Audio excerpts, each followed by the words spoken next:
Gloria al Señor. Qué bueno que la adoración a Dios viene como producto de conocerlo a Él. El salmista David decía: oh Jehová, cuán maravillosas son tus obras, y mi alma lo sabe muy bien.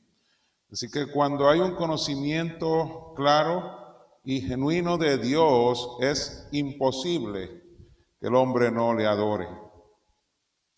Y esa ha sido la experiencia que como iglesia Dios nos ha regalado en la mañana de hoy, una experiencia de adoración al Dios que se ha dado a conocer a su pueblo. ¿Cuántos dicen amén?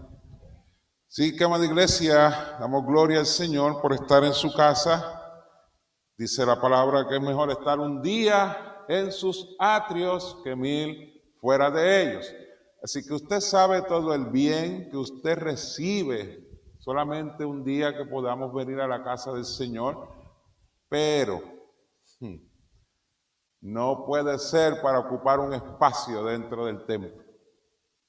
Tiene que ser o debe de ser con la actitud de yo saber delante de quién yo estoy, delante de quién Dios me ha dado la oportunidad de estar en la mañana de hoy. Cuando Moisés fue llamado por Dios a aquel monte, Moisés iba como cualquier otra persona común a tener un encuentro con alguna persona. Por lo que yo entiendo de la actitud de Moisés, Dios tuvo que ubicar a Moisés y decirle: quita tu sandalia porque el lugar santo es. Así que este es un lugar santo donde se reúnen los santos de Dios a tener comunión los unos con los otros, pero también con el Dios vivo que hizo los cielos y la tierra. Así que, ¿con qué actitud vengo yo a la casa del Señor en la mañana de hoy? ¿A ocupar un espacio, a saludar a mi hermano? ¿O a tener un momento de intimidad con ese Dios poderoso que no está oculto, sino que dice la palabra que se ha dado a conocer para que le conozcamos? Si esa es tu actitud, no tengo duda que Dios te va a hablar, que vas a salir de aquí con una perspectiva de la palabra de Dios en tu corazón que te va a ayudar a vivir la vida que Dios nos ha dado en el Señor. Así que esa es mi oración por cada uno de ustedes, que tengamos la actitud de recibir la palabra de Dios en nuestros corazones y que el Espíritu de Dios pueda ministrar a cada una de nuestras necesidades, porque yo tengo una necesidad de Dios que no la puedo describir ante ustedes. Es tan profunda, es tan grande, es tan inmensa que no la puedo describir, pero la tengo. Y como la tengo, yo sé que Dios suple mi necesidad a diario. Amados hermanos, en la mañana de hoy quisiera compartirle a ustedes un mensaje titulado Un mandamiento a los discípulos. Y leamos entonces el libro de Juan, busquen su Biblia por favor, en el libro de Juan, capítulo 13, el verso 34. Y vamos a leer el 34 y el 35 para la gloria del Señor, porque es su palabra, no es la nuestra. Y aquí entonces vemos a Jesús diciéndoles a sus discípulos en el verso 34, y leemos: para la gloria del Padre, del Hijo y del Espíritu Santo. Amén. Un mandamiento nuevo os doy, que os améis unos a otros, como yo os he amado, que también os améis unos a otros. Señor le está dando a los discípulos un mandamiento nuevo y Él lo describe. Y Él dice que os améis unos a otros, no como ellos quieren amarse unos a otros. Él les establece el estándar, la norma. Y Él les dice: como yo os he amado. Y eso cambia totalmente el panorama de los discípulos, pero también el nuestro. Porque entonces ya es una reflexión más profunda en cuanto a cómo Dios me ha amado a mí, cómo Dios lo ha amado a usted. Y es bien interesante reflexionar en cómo Dios nos ha amado, porque ahí vamos a descubrir muchas cosas que por norma no las traemos a memoria. Y Él dice, como yo os he amado, que también os améis unos a otros. Ahora aquí hay más intimidad, ahora aquí hay más intencionalidad en el proceso de amar. El verso 35. En esto conocerán todos. Wow. Ahora sí que la cosa se puso buena. Porque ahora el Señor les pone a los discípulos la responsabilidad de testificar por medio del amor, la experiencia de transformación con Jesucristo. En esto conocerán todos que sois mis discípulos si tuviereis amor los unos con los otros.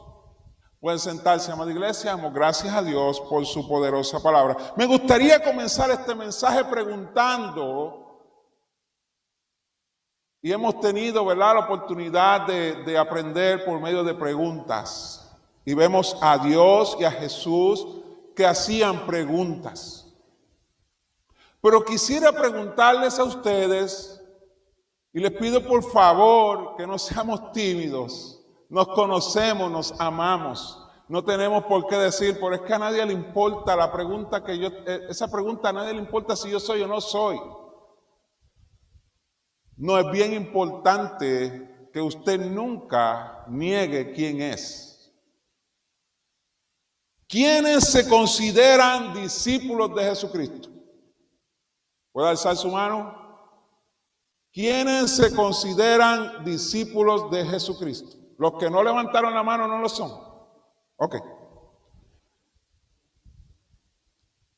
Si somos discípulos, somos aquel que sigue al maestro. El discípulo es que sigue al maestro y es partidario de sus enseñanzas. O sea, se convierte en un portavoz de lo que ha aprendido de parte de Dios. Sí, porque si nos llamamos discípulos, o si nos llamamos, mejor dicho, cristianos, tenemos que tener bien claro qué es ser cristiano. Porque fue a los discípulos que andaban con Jesús a los que comenzaron a llamar cristianos. Fue a los discípulos. La Biblia establece discípulo en primer orden cuando el Señor comenzó a reclutar el grupo de los 12 discípulos. Son llamados discípulos, pero a ellos es a los que comienzan a llamar cristianos. ¿Por qué? Por su manera de vivir.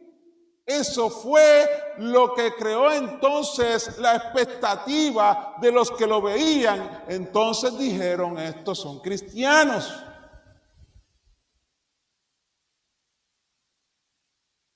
Pero ahora bien, ¿quién les enseñó a vivir como vivían? Porque ellos no vivían así. A Pedro le dijeron, este estuvo con Jesús. Porque este no hablaba así, este era del vulgo. Así que ¿por qué? ¿Quién les enseñó la manera de vivir que los identificaba como cristianos? Si no fue Cristo, si no fue Jesús.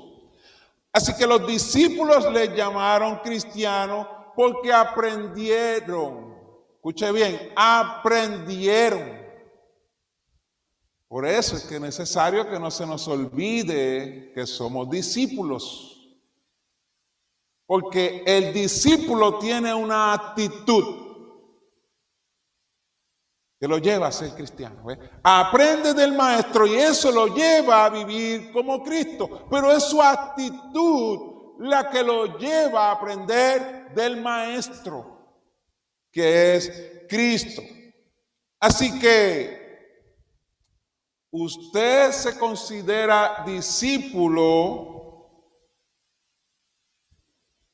ha aprendido a vivir como Jesús. Porque nos enfatizamos en que yo soy cristiano y no es que eso esté mal, amada iglesia. Lo que yo quiero ayudarles a entender es que los discípulos fueron llamados cristianos por su manera de vivir. Enfatizaron en aprender lo que Jesús les enseñó y eso los llevó a vivir y a practicar lo que Jesús les enseñó. Ahora bien, nos llamamos cristianos, no hay problema, pero tenemos la actitud de discípulo. Porque eso es lo que va a hacer la diferencia entre el cristiano, amado hermano.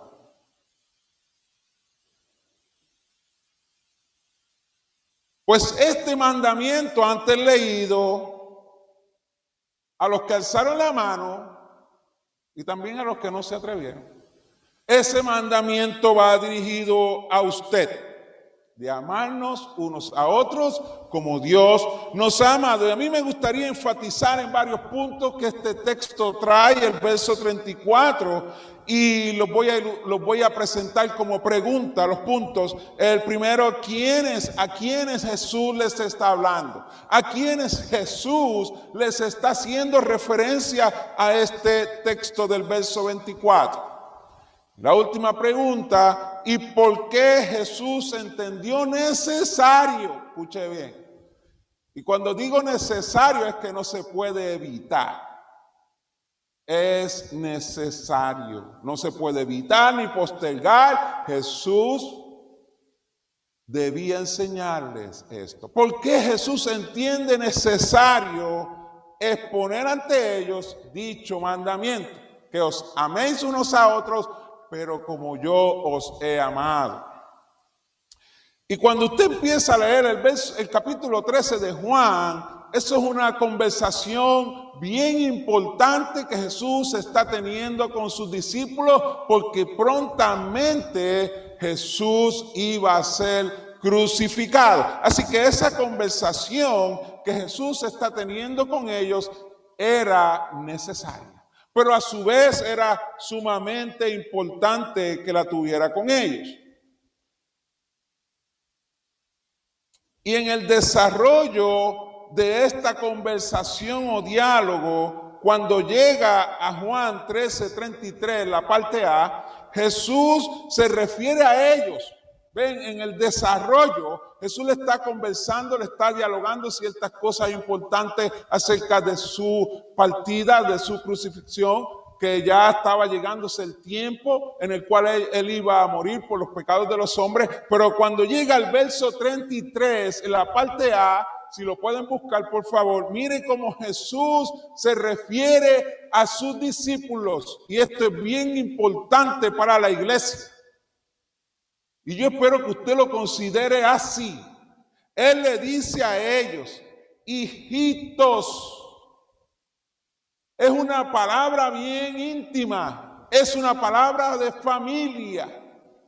Es una palabra donde establece él una relación con ellos de intimidad, de unidad. Él le dice, hijitos, aún estaré con vosotros un poco.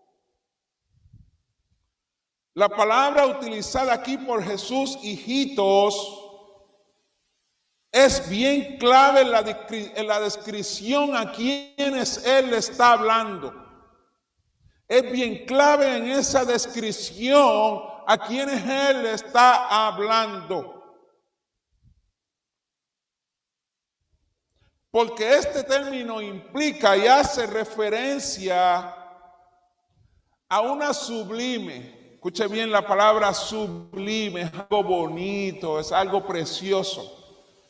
A una sublime distinción entre los hijos de Dios, a eso él lo llama hijitos, y los hijos de ira. Aquí hay una distinción entre los hijos de Dios y los hijos de ira. Los hijos de Dios son aquellos que en primer lugar se han arrepentido, han reconocido su pecado por la obra del Espíritu Santo que ha traído convicción a su vida de pecado y eso los ha llevado a arrepentirse. Pero también han abrazado el Evangelio como un estilo de vida. Escuche bien, no solamente se han arrepentido, sino que ahora practican el Evangelio, las enseñanzas de Jesús, como un estilo de vida. A esos él le llama hijito. Mejor dicho, como su único estilo de vida. Aquí no hay ambivalencia, aquí no hay espacio para intermitencias. Entiéndase, un tiempo soy cristiano, predico el evangelio, otro tiempo me transformo en lo que yo quiero ser. Eso no son hijitos. Los hijitos son los que han desarrollado un estilo de vida basado en las enseñanzas de Jesús y lo practican como su único estilo de vida. No hay ambivalencia aquí. Es una consistencia en la manera de vivir y actuar, aunque no podemos mentalizarnos que somos perfectos. Pero una cosa es yo pecar y darle rienda al pecado,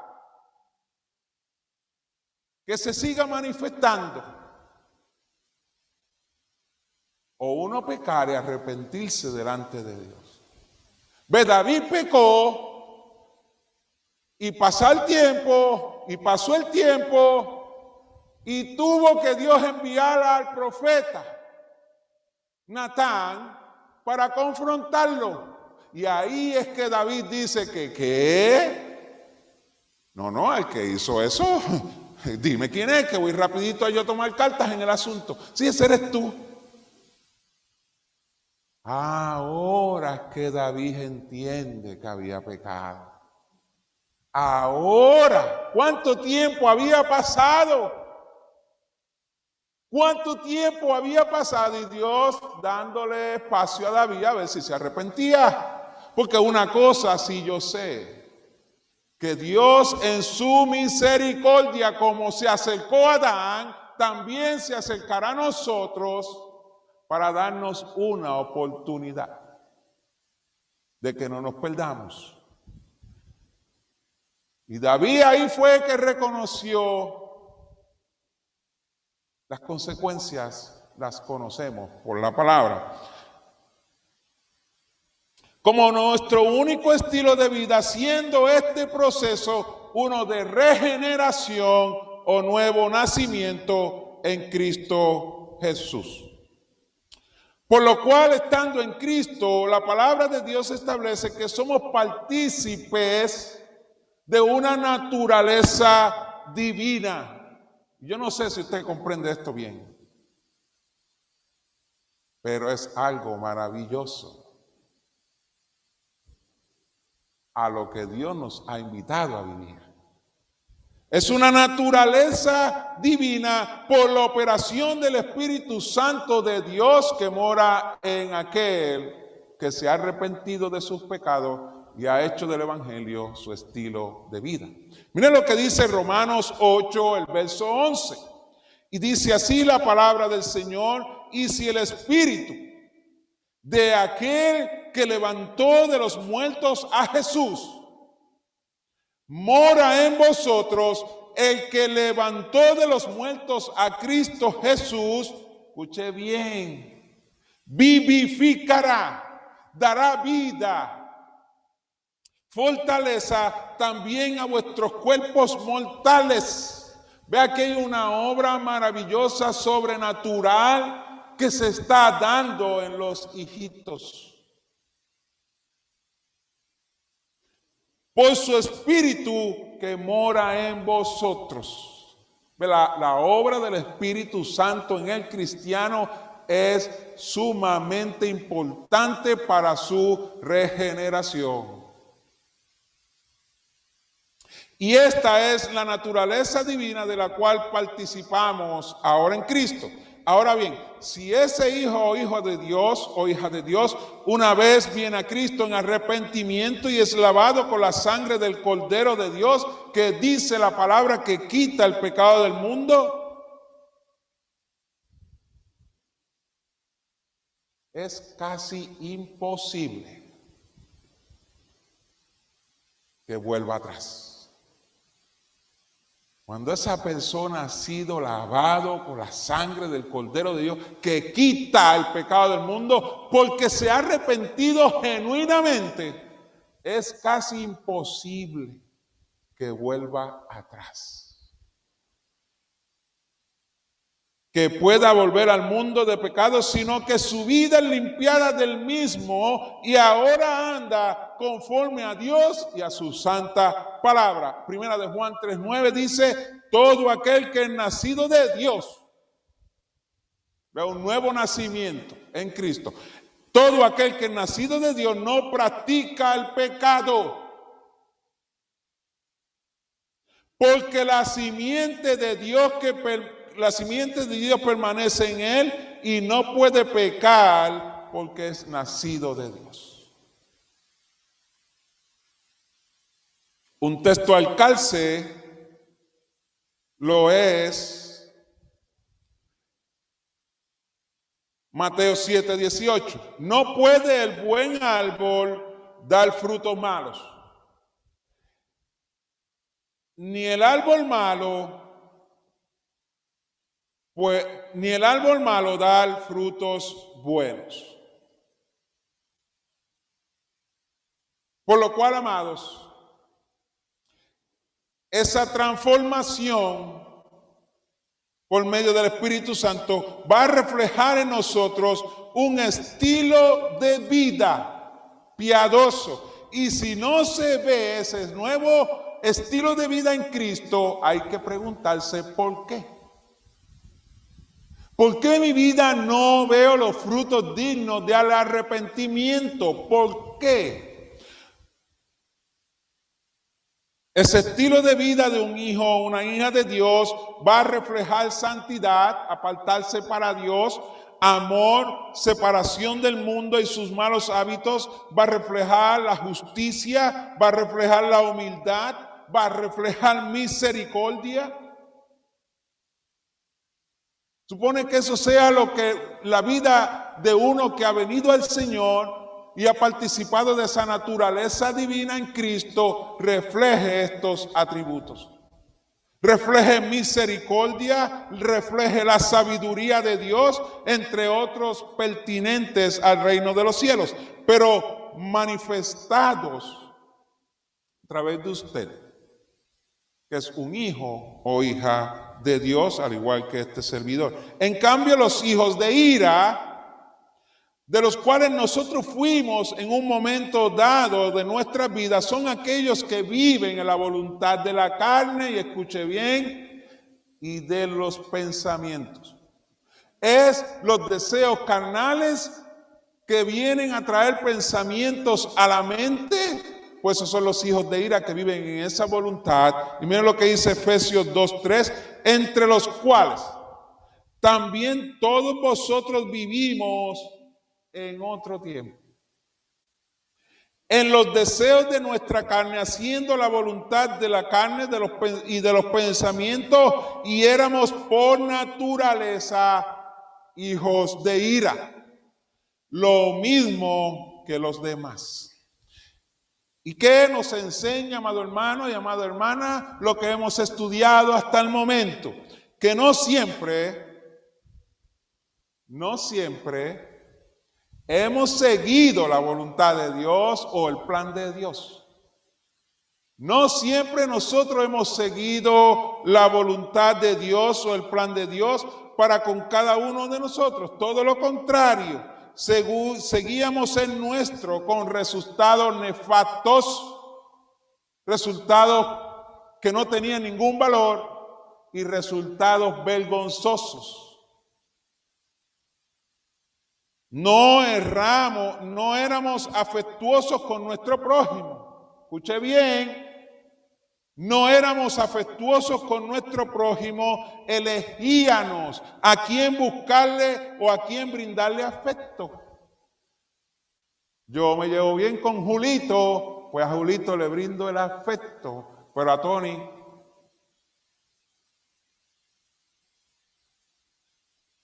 ahora Jesús nos está diciendo que nos amemos unos a otros como Él nos ha amado. ¿Cuándo Jesús se mostró indiferente a usted? ¿Cuándo? Mas sin embargo yo lo he sido. Elegíamos a quién brindarle afecto. En otras palabras, éramos indiferentes a la necesidad que tiene el ser humano de dar y recibir amor. Incluso no éramos afectuosos con los que teníamos en la casa, con nuestras esposas, con nuestros hijos, con nuestros abuelos, con nuestros hermanos. No éramos afectuosos con ellos y vivían dentro de nuestra casa. Muchas veces lo que imperaba era la pelea, la discordia, la contienda, pero no el amor. ¿Cómo veíamos a un deambulante? Y amado hermano, tengo que pedirle permiso, con mucho respeto, porque aquí no estamos hablando de religiosidad. Ya yo no soy así, Pastor Pedro. Ya yo no soy así. Ahora yo me comporto como Cristo me enseñó. Sí, está bien. Pero aquí estamos hablando que cuando Dios sacó al pueblo de Israel de la cautividad de Egipto, Moisés le dijo al pueblo, acuérdense de este día. Acuérdense de este día donde Dios por su amor y misericordia los ha libertado de mano de Faraón. Y de eso es lo que nunca nosotros nos debemos de olvidar para no volver a la misma esclavitud. Dios no nos libertó para que nosotros viviéramos a nuestra manera, sino a la de Él. ¿Cómo veíamos al adicto? ¿Cómo lo veíamos? ¿Cuál era nuestra visión de un ser humano creado a imagen y semejanza de Dios, pero que por circunstancias de la vida que desconocíamos, fueron víctimas de un mal social? ¿Cómo lo veíamos?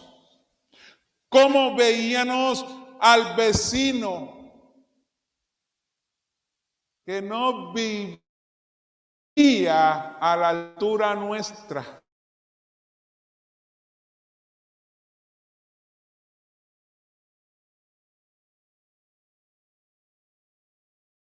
Nosotros teníamos. ¿Cómo veíamos a los que no actuaban de acuerdo a nuestro criterio o manera de ver la vida, que no era la verdad, pero pensábamos y presumíamos que sí? ¿Cómo veíamos a ese que tenía una opinión contraria a la mía? ¿Cómo lo veíamos? ¿Cómo veíamos a Dios? ¿Qué visión teníamos nosotros de Dios? Ay, Señor, ¿por qué tú me has dejado vivir de esta manera? Yo veo que los otros progresan y yo no.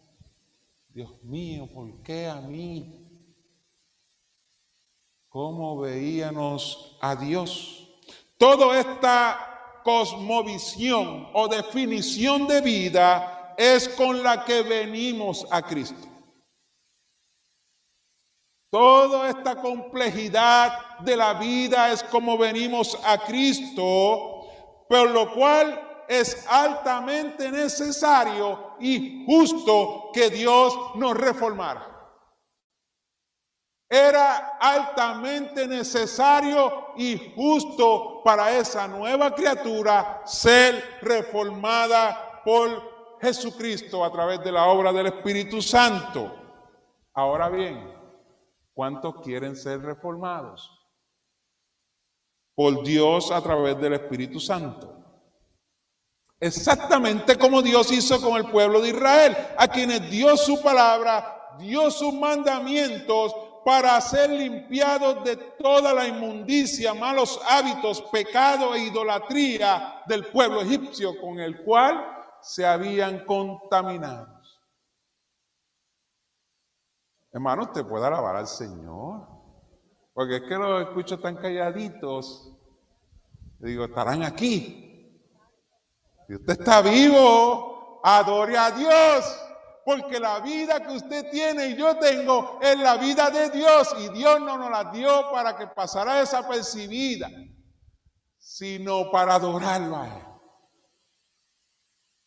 Así que era necesario que Dios limpiara a su pueblo de la contaminación de Egipto, y por consiguiente, una vez limpio, desintoxicado, pudieran servirle a Dios. Ese era el objetivo, que fueran limpios de toda inmundicia, de toda maldad, de toda idolatría, para que se rindieran al Dios vivo, ahora regido por la verdad santificada en un estilo de vida. Eso sí da gloria a Dios. ¿Qué usted cree?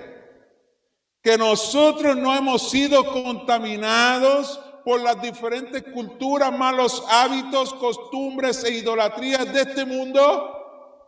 ¿Usted cree que usted y yo pasamos por el mundo y nada nos tocó? ¿Nada nos influenció? ¿Nada nos contaminó? Sí, amado hermano. Nosotros no pasamos por el mundo dentro de una conchita como viene la perla. Estábamos expuestos a las realidades de este mundo, que es un mundo caído. No es un mundo reformado, es un mundo caído. Pues por ese mundo usted y yo pasamos y vivimos, pero un día Cristo llegó a nuestro encuentro. Y ahora Él no nos va a dejar igual. Yo no sé usted, pero yo no me quiero quedar igual. Sabiendo la verdad, sabiendo lo que yo era antes, porque muchos de nosotros ni tan siquiera teníamos idea cuán perverso éramos o cuán perverso podemos ser. Pues ahora que lo sabemos, pues nos cuidamos en mantenernos limpios para la gloria del Señor. Oh, crea en mí, oh Dios, un corazón limpio y renueva dentro de mí un espíritu recto. El salmista sabía la necesidad de mantener limpio su corazón y que hubiera rectitud en su estilo de vida. Pero nosotros tenemos esa conciencia. Yo creo que al pasar de los años, amada iglesia, como el evangelio, la palabra de Dios ha sido tan cambiada que le ha hecho un efecto terrible a la iglesia. Porque buscamos libros, buscamos referencias, pero la palabra de Dios no la escudriñamos. Y ahí es donde debe de estar toda nuestra atención. Seguro que hemos sido contaminados, por lo cual es necesario que seamos limpiados por la palabra de Dios, que es el único instrumento, escuche bien, es el único instrumento de justicia que puede transformar la mente y el corazón del ser humano. Escuche bien, no importa en qué condición de pecado se encuentre, no importa. La palabra de Dios puede limpiar ese corazón. Escuche bien lo que dice el Salmo 19:7. Por favor, búsquelo, por favor. Los que tienen Biblia y tienen acceso, por favor, Salmo 19:7. Vamos a buscar en la Biblia, por tanto. Cuando están ahí pueden decir amén. Gloria a Dios. Y dice así la palabra del Señor. Así lo afirma, veamos. La ley de Jehová es perfecta. Ve, hay distintos mecanismos del hombre que usan para trabajar con las situaciones del ser humano. Y usted ve que intentan y las personas vuelven a sus mismos patrones de vida. ¿Entiende lo que le estoy diciendo? Y hacen su mayor esfuerzo en ayudar a los psicólogos, psiquiatras y diferentes tipos de profesionales para trabajar con los problemas del hombre, pero vuelven al mismo patrón, porque proviene de un ser imperfecto.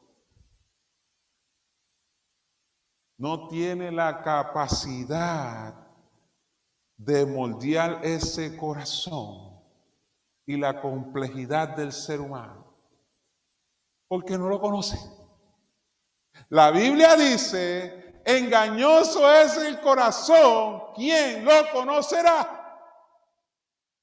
Dios sí lo conoce a perfección. Por lo tanto, Él es el único que puede transformar cualquier corazón.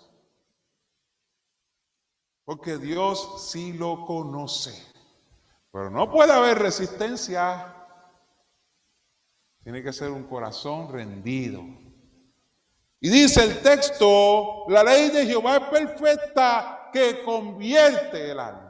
Ahora viene un cambio por medio de ese conocimiento transformador. El testimonio de Jehová es fiel. O sea, hermano, es lo único que usted puede poner toda su confianza. Es en lo que Dios ha dicho. Es lo único. Si usted lo quiere hacer. Pero eso no le va a fallar jamás de los jamases. Lo único que nunca va a fallarle a usted y a mí es el testimonio de Jehová. Su palabra, y eso hace sabio al sencillo. Ve, el que es humilde no tiene problema en confiar en Dios. No tiene. Porque no es complejo en sus acciones ni tampoco en su manera de pensar. Es sencillo, lo que tú dices, yo hago. ¿Usted lo cree? ¿Usted cree lo que dice el Salmos 19:7? Esta respuesta tiene mucho que ver con su restauración. Si usted lo cree, si dice sí o dice no, tiene mucho que ver con su restauración. Gran parte del pueblo de Israel no creyó y aún viendo todos los milagros grandiosos, maravillosos y espectaculares que Dios hizo con ese pueblo, muchos de ellos aún no creyeron en Dios que los había libertado. ¿Y sabe qué es lo que ocurre cuando no hay fe en el corazón? Cuando no hay fe en lo que Dios dice, ¿sabe qué es lo que ocurre, amado hermano? Que nos tornamos indiferentes a la realidad de su palabra. Por eso les dije que si usted lo cree, va a tener mucho que ver en su restauración. Porque si no lo cree, usted se va a tornar indiferente a lo que dice la palabra de Dios. Usted puede estar ante la mejor exposición bíblica de la palabra de Dios en una predicación. Usted puede leerse la Biblia de tapa a tapa. Pero si usted no cree en lo que Dios le dice, no puede haber transformación y cambio. Si usted no cree, no va a haber una transformación en su corazón. Créalo que no lo va a haber. Si usted no lo cree.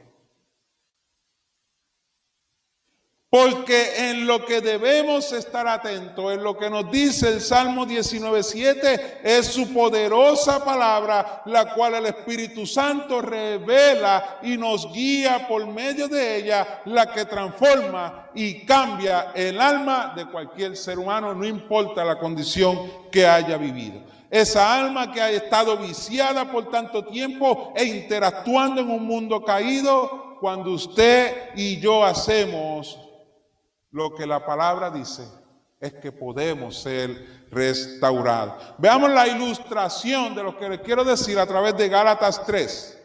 Y vamos a leer de los versos 1 en adelante. Él le está diciendo, el apóstol Pablo está teniendo una conversación bien interesante con los Gálatas. Y él le está diciendo, oh insensatos, perdieron la razón. ¿Qué les pasó? ¿Quién os fascinó para obedecer a la verdad, para no obedecer a la verdad a vosotros, ante cuyos ojos Jesucristo fue presentado claramente entre vosotros como crucificado? ¿Quién os fascinó? Ustedes se volvieron irracionales, pero ¿qué fue lo que los tornó así? Y dice él, para no obedecer a la verdad. ¿Se va dando cuenta de lo que le estoy diciendo? Yo espero que sí. Verso 2. Esto solo quiero saber de vosotros. ¿Recibisteis el Espíritu por las obras de la ley o por el oír con fe? Ve, aquí hay una diferencia. Él le está diciendo, ¿recibiste el Espíritu por las obras de la ley o fue por el oír con fe? Ve, algo les pasó a ellos, porque ellos no eran así. Tan necios sois, habiendo comenzado por el Espíritu, ahora vais a acabar por la carne. Tantas cosas habéis padecido en vano. Les pregunta él, si es que realmente fue en vano. Aquel pues que os suministra el Espíritu y hace maravillas entre vosotros, ¿lo hace por las obras de la ley o por el oír con fe?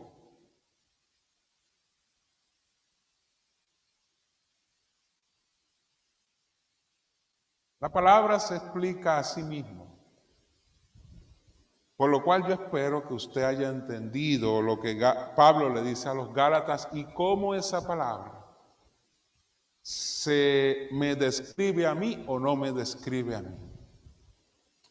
A estos hermanos de Gálatas el apóstol Pablo los confronta en amor sin dejar a un lado la justicia. Era justo que Pablo lo hiciera por el bien de ellos. Y le hace varias preguntas, pero una de las que me llama la atención de acuerdo a lo que estamos estudiando es cuando le dice, ¿quién os fascinó para no obedecer a la verdad? Según la definición, fascinar es la atracción irresistible en alguien o en una cosa por sus cualidades extraordinarias. ¿Es algo que te está llamando la atención o es una cosa que te está llamando la atención porque tiene unas cualidades que te están seduciendo? Así que podemos estar estudiando la Biblia o escuchando la palabra de Dios y nuestra mente estar totalmente distraída en una cosa o en alguien, y peor aún, en nosotros mismos.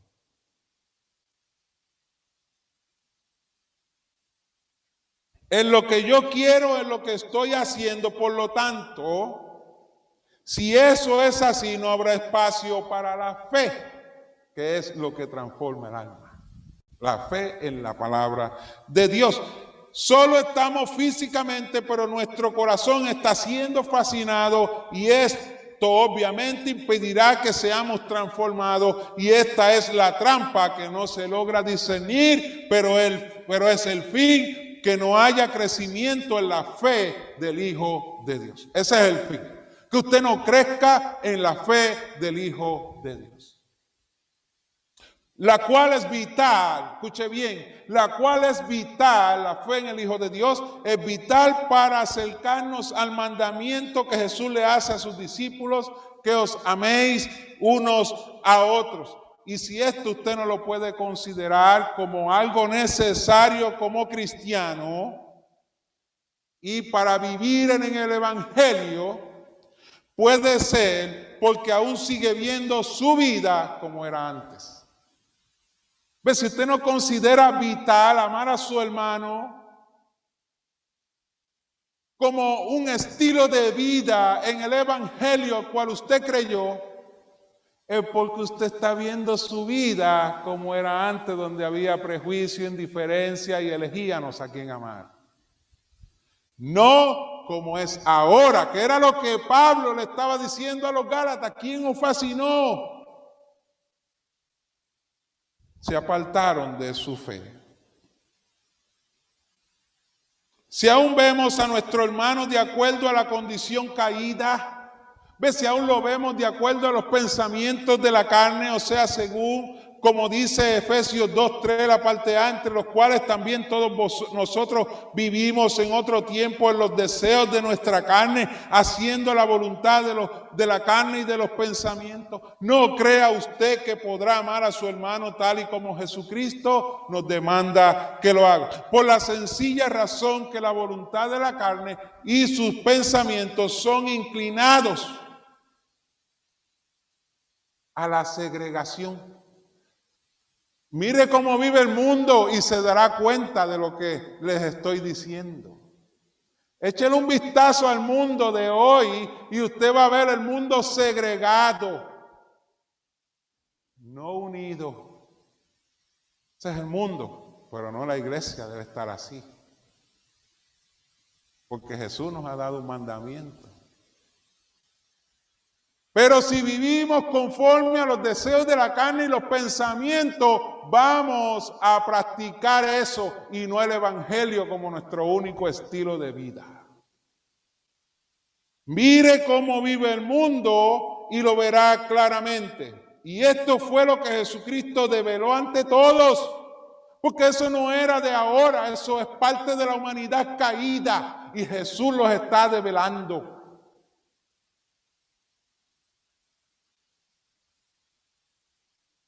Pero que a su vez enseñó a sus discípulos a ser diferentes. Él está enseñando a sus discípulos, como a nosotros, que somos discípulos, nos está enseñando a ser diferentes. A mostrar amor a todos, comenzando entre ellos. Vea, ahí es que comienza, entre ellos. Pues si yo no puedo amar a Lanis, ¿cómo yo voy a amar al que viene por ahí? ¿Qué hipocresía es esa? Yo amo a Lani y al que viene por ahí, y amo a todos ustedes y al que viene por ahí, pero primero es entre nosotros para poderlo enseñar a otros. Los deseos de la carne provienen de un corazón engañoso, por lo cual, amados, nuestra obediencia debe de estar centrada en la voluntad de Dios. En la verdad absoluta de Dios, no piense, amado hermano, que su carne y los pensamientos de la carne lo van a llevar a amar a su hermano. No es posible. Créame que no es posible. No es la desviación de obedecer a Dios. Esto es lo que va a transformar y a cambiar tu vida. La obediencia totalmente a la palabra de Dios es lo que va a cambiar y a transformar tu vida, no la desviación a eso.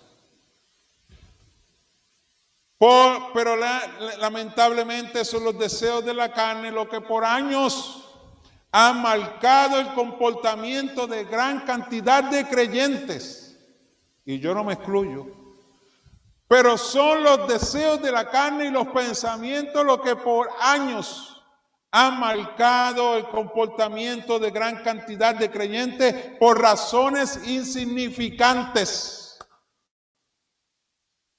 Ya no estamos hablando como inconversos, ahora estamos hablando la realidad, amado hermano.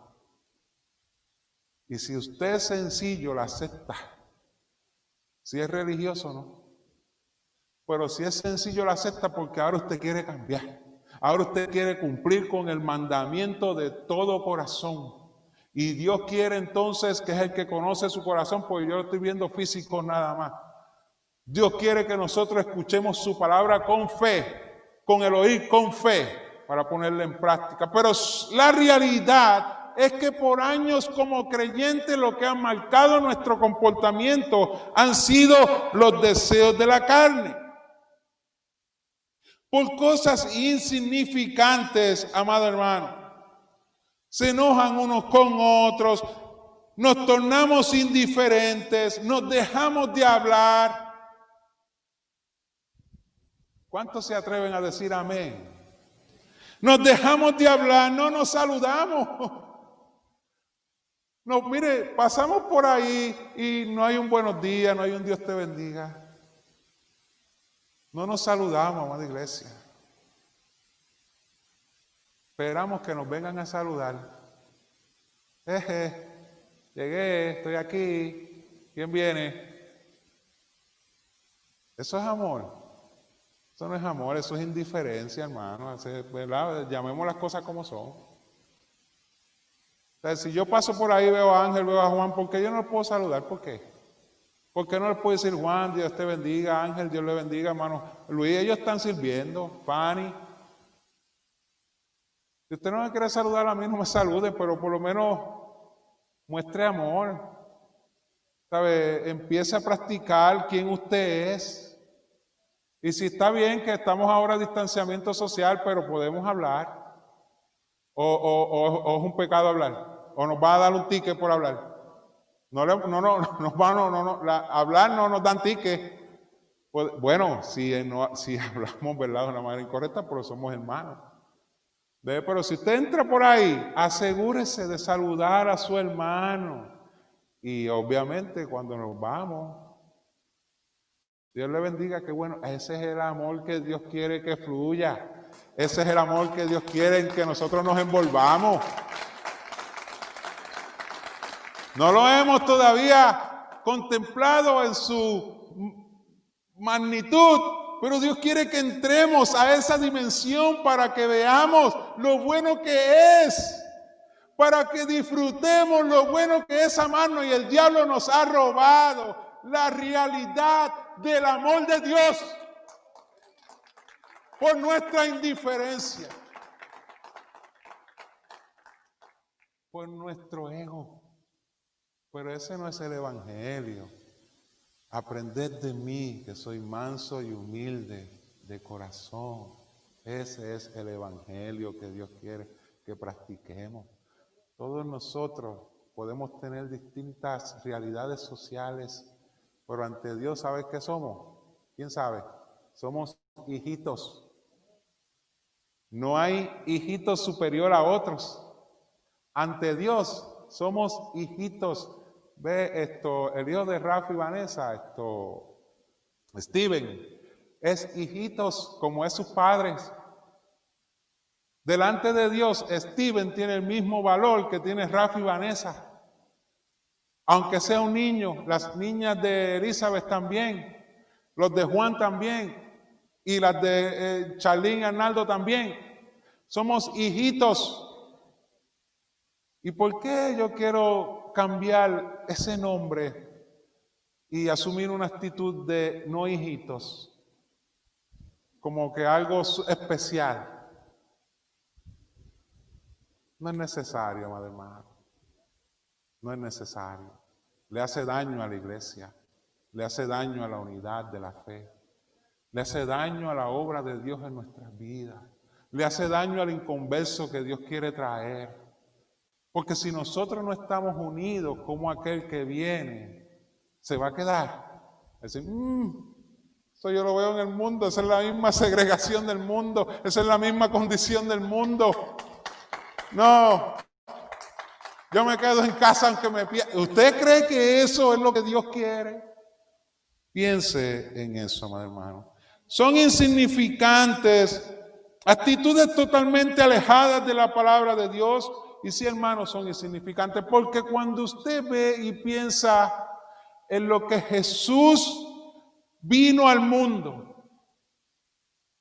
Él dejó todo su esplendor de gloria. No lo escatimó.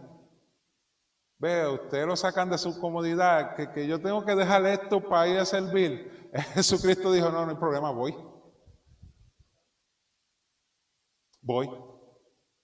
Pero vino ¿a qué? A caminar en las calles polvorientas, donde no hay aire acondicionado, no había aire acondicionado, no tenía ni una almohada donde recostar su cabeza, dice la palabra.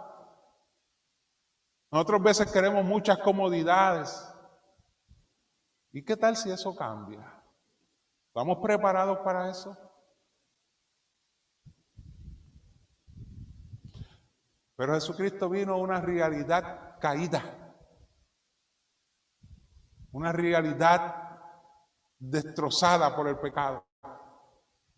Pero en esa realidad, Él la soportó por usted y por mí. Pero no solamente eso, tuvo que soportar la presión de los religiosos de su tiempo a quienes Él vino a salvar. Emocionalmente tuvo que llevar toda la afrenta que recibió. Y sabrá Dios las palabras que escuchó, que para nosotros hubieran sido sumamente ofensivas. Tuvo que soportar que lo escupieran, que lo abofetearan, que lo amarraran, que lo castigaran, que lo molieran. ¿Ves que son insignificantes las nuestras? ¿Ves? Ay, que el hermano Julio no me miró, que yo creo que no se lleva conmigo, que son insignificantes. Jesucristo tuvo que vivir en carne propia lo que es una crucifixión y todo lo que vino como consecuencia de su crucifixión. Pero lo más terrible y lo más tremendo de esto es que no lo hizo por Él. Lo hizo por usted y lo hizo por mí. Y ahora yo entonces me voy a quejar cuando el hermano no me mira. Pues mírelo usted y salúdelo usted. Son insignificantes las cosas por las cuales nos enojamos y dejamos de practicar el amor de Dios. Comparado con lo que Jesús tuvo que sufrir en la cruz. Sin ninguna razón de ley ni moral, porque no violó ninguna de las leyes. Esto lo uso por usted. ¿Cómo esto le enseña a usted? Y a mí, que nosotros por cualquier cosita nos enojamos, nos molestamos, mas sin embargo Jesús tuvo que soportar todo esto por usted y por mí.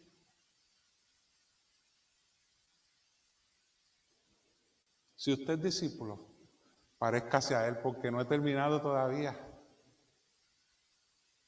Después de soportar todo lo que soportó, dice Lucas 23:34a, ahí es donde se manifiesta el amor de Dios tan tremendo. Y Jesús decía, Padre, perdónalos porque no saben lo que hacen. ¿Cuántos saben que el perdón es una manifestación del amor? Ahí Jesús amó a sus ofensores. No se enojó con ellos, ni le hizo cucharita, ni le mostró cara, ni se burló de ellos, ni murmuró de ellos. Los amó. Los amó. Los amó hasta el final. Siempre he visto a Jesús como mi modelo en mi vida cristiana, porque en todo lo que Él pide o demanda de sus discípulos, Él da ejemplo primero, de manera que no haya justificación alguna entre nosotros o excusa para no hacer aquello que Él nos ha enviado a realizar. Fíjense en los versos 4 y 5 de Juan 13, Jesús le está dando un ejemplo extraordinario a sus discípulos. Y ya estoy terminando.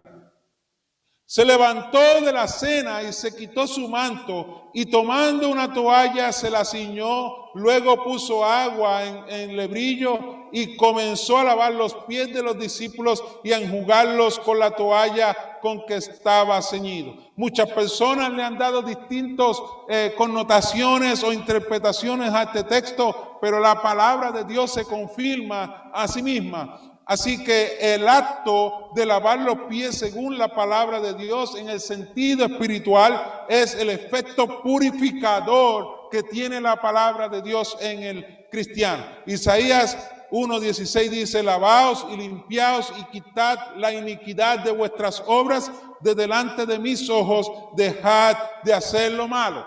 Y el libro de Ezequiel, de una manera profética, expone lo siguiente. En el capítulo 36, verso 25, esparciré sobre vosotros agua limpia y seréis limpiados de todas vuestras inmundicias y de todos vuestros ídolos os limpiaré. Y es bien interesante lo que añaden estos textos a lo que Jesús hace en Juan 13, los versos 4 y 5, porque por la palabra de Dios hemos comprobado, amado hermano, que el agua que Jesús utilizó para limpiar los pies a sus discípulos ejemplificaba el acto de purificación que tiene en sí misma la palabra de Dios, o sea, el verbo hecho carne. Y ellos tendrían la oportunidad de ser limpiados de toda inmundicia, de pecado e idolatría. Esa fue la razón de Jesucristo venir a esta tierra, de quitar el pecado del mundo. Pero fíjense en la actitud de Pedro hacia este acto tan sublime y sumamente necesario. Juan 13:8, él le dice, Pedro le dijo, no me lavarás los pies. Jesús le respondió, si no te lavares, no tendrás parte conmigo. ¿Cuántos no hemos asumido la actitud de Pedro? Él le dijo a Jesús, a Dios hecho carne, no me lavarás los pies. ¿Cuántos nosotros, en cuántas ocasiones Dios en amor se ha acercado a nuestras vidas con el fin de limpiarnos por medio de su palabra? ¿Cuántas veces la palabra de Dios ha obrado y nos ha reflejado nuestra realidad y nosotros hemos dicho como, no me vas a lavar los pies? De reconocer en el corazón de faltas de perdón. ¿Cuántos de nosotros hemos resistido perdonar? ¿Cuántos de nosotros hemos resistido rechazar la idolatría? ¿Cuántos de nosotros hemos resistido rechazar actitudes o ser limpiados de actitudes que son contrarias al Evangelio? ¿Cuántos de nosotros hemos resistido dejar o ser limpiados de malos hábitos, de comportamientos caprichosos y egoístas, de malas conversaciones, de ideas o pensamientos inflados por el mismo infierno, entre otros? ¿Cuántos de nosotros hemos resistido eso cuando Dios se ha acercado para limpiarnos por medio de su palabra? Y le hemos dicho a Dios con nuestra desobediencia o indiferencia, no me lavarás los pies jamás. ¿En cuántos de nosotros se ha reflejado la actitud de Pedro hacia Jesús, que lo hace porque nos ama, amado hermano? En esta condición jamás podremos amar a nuestro hermano. O sea, si hoy Dios nos está invitando a amar y yo le digo, eso no va a pasar jamás, no me vas a limpiar, yo quiero seguir siendo un soberbio, yo quiero seguir siendo indiferente, no me vas a limpiar. No podremos amar a nuestros hermanos. Y mucho menos al que llega a la iglesia perdido a causa del pecado. Pero si hay un sentido de convicción de fe en el corazón, debemos considerar lo que Jesús le dice a Pedro. Pero también a usted y a mí se rehusamos a aceptar el ser limpiados por Él. Si hay fe todavía en nuestro corazón, debemos considerar lo que Jesús le dice a Pedro posteriormente.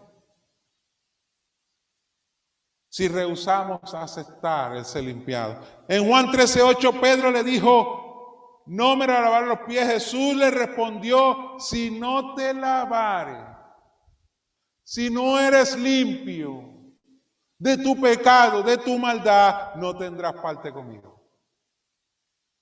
No hay break. tú no estableces las pautas. Si no eres limpio, no tendrás parte conmigo. Pero me gusta el giro que da Pedro ante lo que Jesús le menciona. Si no te lavares, no tendrás parte conmigo. Y esto nos enseña que queremos tener parte con Jesús, pero no ser limpiados por Él. Yo quiero estar con Jesús y me gusta estar con Jesús y yo amo a Jesús, pero ser limpiado por Él. Ese es el amor de Dios para usted, hermano, iglesia. No lo resistamos. Dios lo ama más de lo que usted puede considerar y tiene planes con su vida, pero necesitamos. ¿Cuántos creen y lo entienden? Necesitamos. No se puede postergar. No se puede canjear. Necesitamos ser limpiados por Él. Es una necesidad imperante en todos nosotros. Pero si le decimos como Pedro, dice él, no yo, no tendrás parte conmigo. O sea, tú decides. Y el peso es grande de esa respuesta. No es sencilla, porque estamos hablando de que Él es el único camino entre Dios y los hombres. Estamos hablando de que Él es el único camino al reino de los cielos. Estamos hablando de que Él es el único que puede transformar nuestra vida y libertarnos del poder de la muerte y del pecado para siempre. Tú no vas a querer tener parte por Él, ¿por qué? ¿Por darle lugar al pecado? Ahora entienden por qué Pablo le dijo a los Gálatas insensatos. Y lo que es necesario entender que para tener comunión con Él es indispensable estar limpios y lo que nos devuelve a la presencia de Dios es la purificación y limpieza del pecado. En el jardín, que significa presencia de Dios, Adán y Eva pecaron y fueron expulsados. Lo que nos devuelve a esa presencia es el limpio de ese pecado. Y solamente Cristo lo puede hacer. Pedro con su actitud pretendía estar limpio de su pecado y actitudes contrarias al testimonio. Él pretendía, también tú no me vas a tocar jamás. O sea, él pretendía que estaba limpio. Pero gloria a Dios porque el estándar de la santidad y pureza no son los hombres que viven en una humanidad caída, sino Jesucristo que vivió en este mundo pero sin pecado. Él es el que establece el estándar, no nosotros. Tanto el inconverso como el creyente necesitamos aprender a ver a Jesús, a ver al Jesús de la Biblia. Necesitamos aprender a ver al Jesús de la Biblia y no al de nuestra interpretación. Necesitamos aprender a ver al Jesús de la Biblia y no al de nuestra interpretación. Él quiere limpiarnos del pecado y la maldad de este mundo de manera que podamos alcanzar el cumplimiento del mandamiento de amarnos unos a otros como Él nos ha amado. Eso es importante que usted lo entienda, amado hermano, y que usted lo crea para que lo practiquemos. Les pregunto y por favor no sean tan pronto en responder. ¿Es lo que usted quiere? ¿Usted quiere amar a su hermano como Jesús nos amó a nosotros? ¿Eso es lo que usted quiere?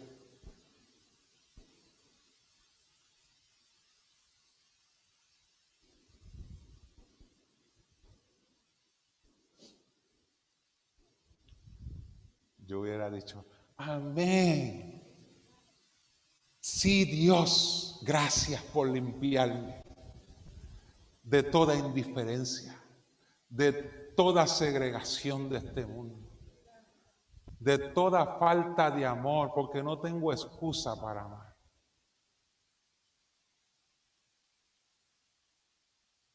¿Es lo que usted quiere? Amar a su hermano como Jesús lo ha amado a usted. Vladimir Silva dijo, la vida cristiana no fue creada para vivir en soledad. Somos parte de un cuerpo y debemos vivir en comunión con los hermanos en la fe. En comunión, no separados, no segregados. No que haya ese estigma del mundo que se nos ha pegado, que creamos grupos, creamos indiferencia. No, eso no cabe en la iglesia de Jesucristo, porque es un cuerpo, no está segregado, es un cuerpo. Si usted es parte de ese cuerpo, usted se une a Él. No vive segregado de Él. Y finalmente, póngase en pie, amada iglesia, por favor, y disculpen el tiempo que les he tomado.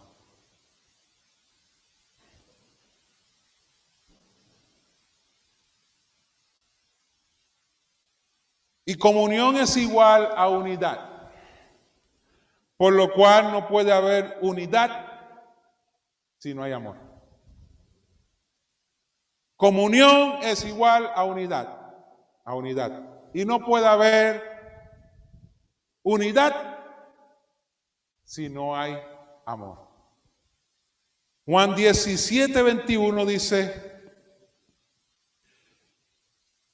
para la gloria del Padre, del Hijo y del Espíritu Santo, para que todos sean uno, hablando de nosotros, como tú, oh Padre, en mí y yo en ti, que también ellos sean uno en nosotros,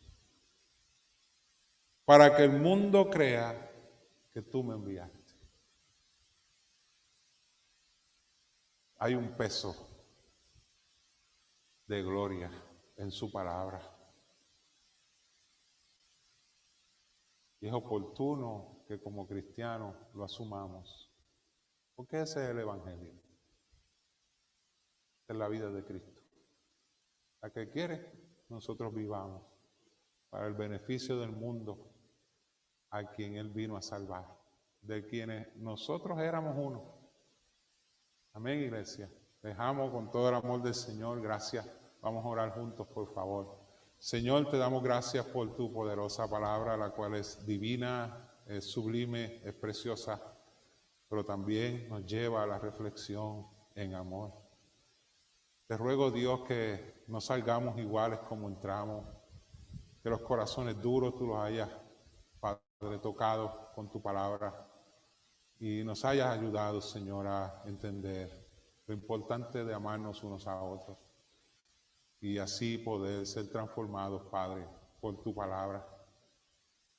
Te ruego, Señor, por cada vida aquí presente, que no seamos iguales, por favor, que tengamos la humildad de entender lo que tú nos has dicho y con actitud sencilla y humilde someternos, Señor.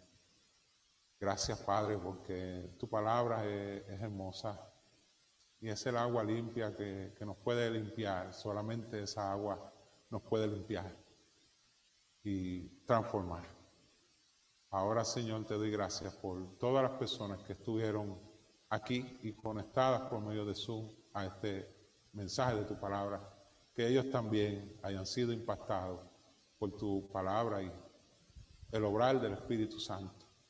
Porque sin ti nada somos siervos inútiles, que le servimos a un Dios todopoderoso. Por Cristo Jesús. Amén. Bueno, hermano.